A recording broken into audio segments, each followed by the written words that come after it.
আমার মনে হচ্ছে ইসলামের বিধান অনুযায়ী আমার বিবাহ করা ফরজ, কিন্তু আমি স্টুডেন্ট, তাই মা বাবাকে বলতে পারছি না। এখন আমার করণীয় কি? আপনার মা বাবাকে আমার কাছে নিয়ে আসেন, আমার কাছে নিয়ে আসেন। যদি আনতে পারেন কোনো মাতে, ইনশাআল্লাহ চাচা চাচিকে আমি বুঝাই নেব, ইনশাআল্লাহ ইনশাআল্লাহ।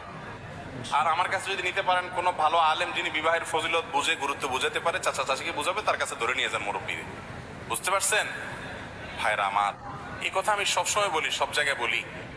আমার কথা না, নবী করিম সাল্লাল্লাহু আলাইহি সাল্লামের কথা। বিবাহ যদি দেরিতে করা হয়, সমাজ অশান্তিতে ভরে যাবে।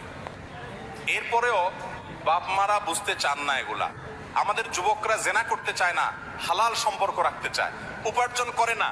আমার কথা হলো, যে যুবকরা উপার্জন করে না, এই অজুহাতে তাদের বাবা মা বিয়ে দেয় না যে নিজের পায়ে দাঁড়াও, মানে অনেক পয়সা করে কামাও, চাকরি টাকরি করো, তারপরে বিয়ে করো। আমার কথা হলো, যুবক যদি বিবাহের উপযুক্ত হয়ে যায়, উপযুক্ত ভালো পাত্রী পাওয়া যায়, বিবাহের আগদটা করে দেন। মেয়ে মেয়ের বাড়ি থাকুক, ছেলে ছেলের বাড়ি থাকুক, একটা সম্পর্ক তৈরি হোক, হালাল সম্পর্ক। যেদিন উপার্জন করবে, চাকরি পাবে, ব্যবসা করবে, সেদিন সে মেয়েকে ঘরে তুলে এনে নিয়মতান্ত্রিক সংসার করবে। অন্তত সম্পর্ক